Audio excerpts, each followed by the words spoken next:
This story is called The Dead Hand.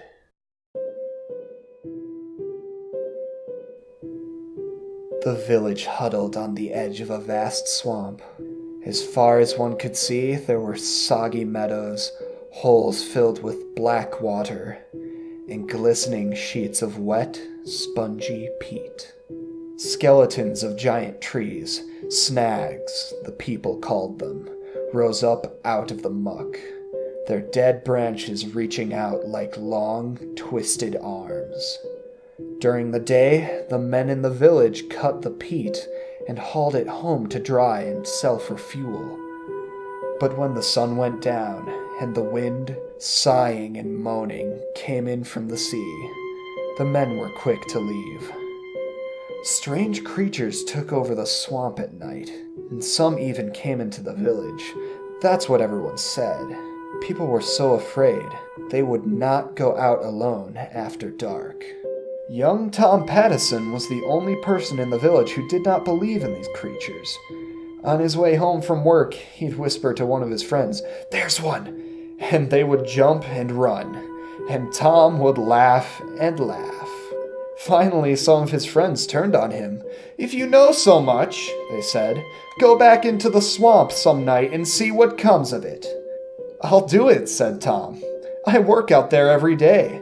Not once have I ever seen anything to frighten me. Why should it be different at night? Tomorrow night I'll take my lantern and walk out to the willow snag. If I get scared and run, I'll never make fun of you again." The next night, the men went to Tom Pattinson's house to see him on his way. Thick clouds covered the moon. It was the blackest of nights, and when they arrived, Tom's mother was pleading with him not to go. "I'll be all right," he said. "There's nothing to be afraid of. Don't be foolish like the rest."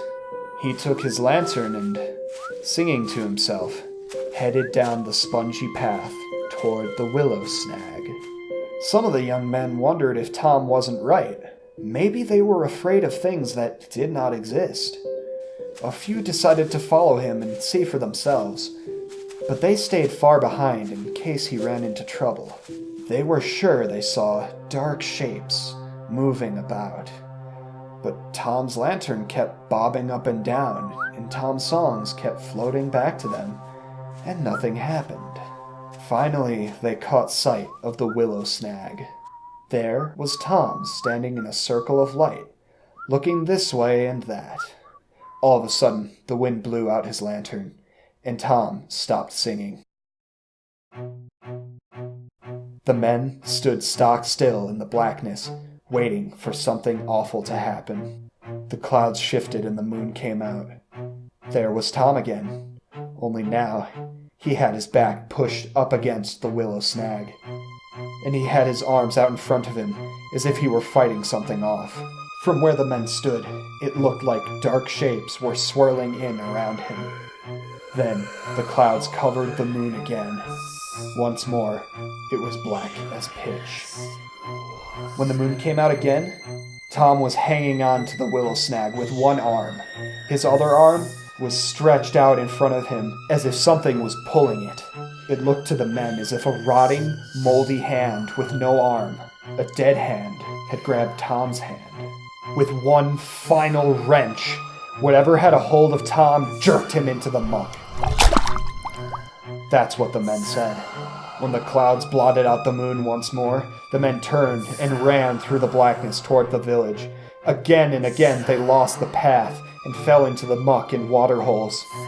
In the end, they crawled back on their hands and knees, but Tom Pattison was not with them.